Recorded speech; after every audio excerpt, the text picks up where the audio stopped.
স্বাগতম আপনাদের রান্নার ডায়েরিতে। এখানে আমি শেয়ার করি সহজ আর মজাদার সব রেসিপি। এখানে প্রতিটি পদে থাকে স্বাদের সাথে একটু ভালোবাসা। চলুন একসাথে রান্নার ডায়েরির পাতায় পাতায় লিখি নতুন গল্প। আর শীতের এই শুরুতে তো ভাপা পিঠে খেতে সবারই ইচ্ছা করে, তার জন্য আমি আজকে চলে এসেছি ভাপা পিঠে বানাতে। আর এই ভাপা পিঠে এমন একটা লোভনীয় জিনিস যে একবার খায় বা খেয়েছে তার কিন্তু বারবার এই ভাপা পিঠে খাওয়ারই ইচ্ছা করে। তার জন্য আমি চলে এলাম আজকে রান্নাঘরে।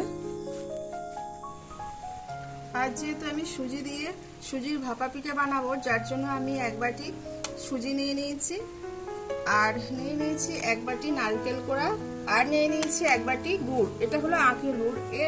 এই গুড়টা আপনারা চাইলে খেজুরের গুড় বা অন্য কোনো গুড় ইউজ করতে পারেন, যে কোনো গুড় দিলেই হবে। যেহেতু নারকেলের পুরটা বানাবো, সেই ক্ষেত্রে গুড় দিলে টেস্টটা খুব সুন্দর হয় আর দেখতে খুব ভালো লাগে, কালার আসে ভালো।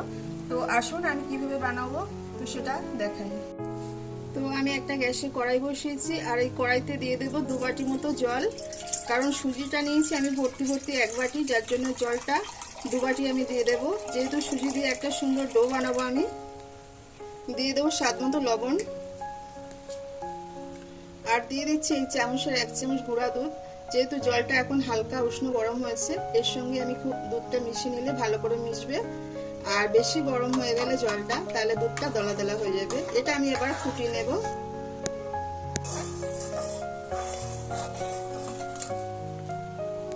তো দুধটা ফুটতে আরম্ভ করেছে, এবার আমি সুজিটা আস্তে আস্তে অল্প অল্প করে দিয়ে দেবো।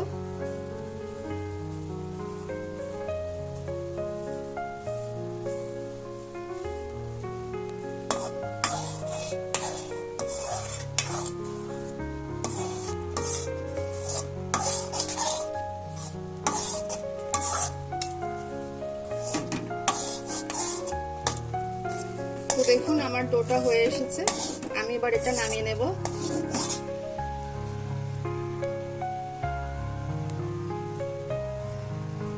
তো আমি এটা এই পাত্রে ঢেলে নিয়েছি সুজির ডোটা। এটা একটু ঠান্ডা করে নেব, যেহেতু এখন প্রচন্ড গরম। তো একটু ঠান্ডা করে তারপরে হাত দিয়ে ভালো করে মেখে নেব। এই ডোটার ভিতরে আমি অল্প একটু ঘি লাগিয়ে নেব। এটা খুব ভালো করে মেখে নেওয়ার জন্য ঘি দিলেই খুব সুন্দর হবে আর হাতে জড়িয়ে যাবে না। তো আমার ডোটা বানানো হয়ে গেছে, আমি এটা সাইডে রেখে দেবো। রেখে দিয়ে এবার নারকেলের পুরটা বানিয়ে নেব। তো এখানে আমি একটা প্যান বসিয়েছি গ্যাসের উপরে, আর গুড়টা আমি দিয়ে দেবো। যেহেতু গুড় বানাবো, তো গুড়টা আমি নারকেলের ভিতরে এমনি নর্মালভাবে দিতে পারি, কিন্তু গুড়টা যদি একটু চাটুতে দিয়ে হালকা করে মানে গরম করে নেওয়া হয়, তাহলে গুড় থেকে ফ্লেভারটা আসে, সেটা খুব ভালো লাগে।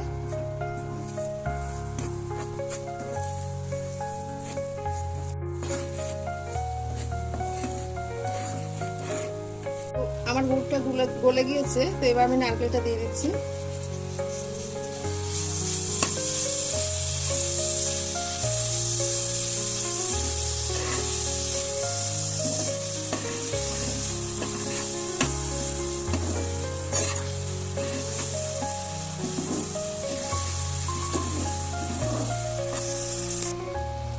তো নারকেলের পুরের ভিতরে আমি আরো একটা জিনিস দিচ্ছি, সেটা হলো বাদাম গুঁড়ো।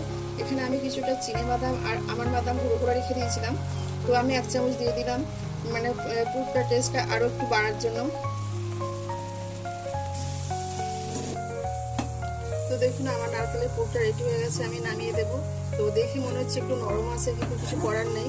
এটা নারকেলটা ছিল একেবারেই কচি নারকেল, যার জন্য একদম সফট হয়ে একটু মানে জড়িয়ে যাচ্ছে। তো যাই হোক, আমি এটা বেড়া নামিয়ে নেব। তো নারকেলের পুরটা আমি নামিয়ে নিয়েছি আর ঠান্ডাও করে নিয়েছি। অবশ্যই পুরটা ভালো করে ঠান্ডা করে নিতে হবে। এবার আমি ডোটা নিয়ে নিয়েছি, এই ডোটা আমি দুটো ভাগ করে নেব।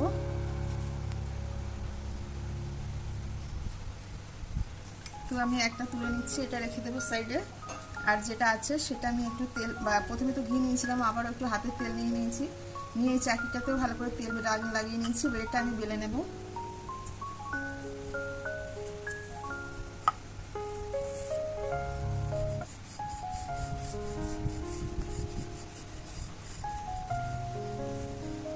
তো এটা আমি ডোটা থেকে একটা লেচি কেটে নিয়ে রুটির মতো করে বেলে নিয়েছি, এরকম বড় করে। এবার আমি মাঝখানে পুর দিয়ে নেব।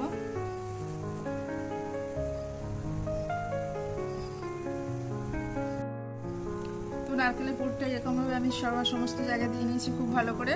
আর এভাবে আমি রুটির মতো এবারে রোল করে নেব।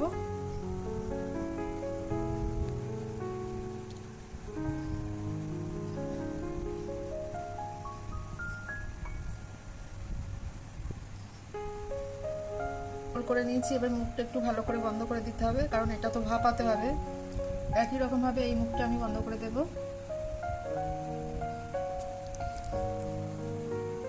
একটা হয়ে গেছে, আর যে লেচি আছে একটা, ওটা এরকমভাবেই বানিয়ে নেব।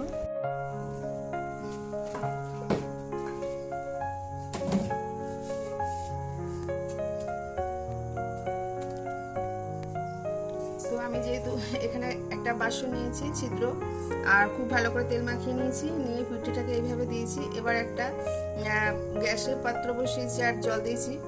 জলটা ফোটা পর্যন্ত আমি অপেক্ষা করব, তারপর উপরে একটা বসিয়ে ভাপিয়ে নেব।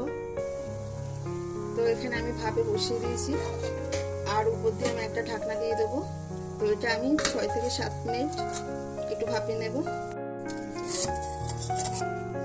তো দেখুন আমি রুটিটা ভাপিয়ে নিয়েছি, ভাপা পিঠাটা যেটা। তো দেখুন পিঠাটা ভাপিয়ে নিয়েছি, কত সুন্দর ভেপে গিয়েছে। তো এটা যেহেতু এখন গরম আছে, আমি ঠান্ডা করতে দেবো 10 মিনিট, তারপর এটা পিস পিস করে নেব।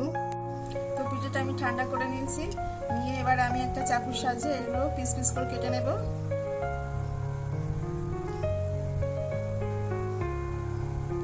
তো আমি এইভাবে কেটে নিয়েছি, এবার আমি পিসগুলো তুলে নেব।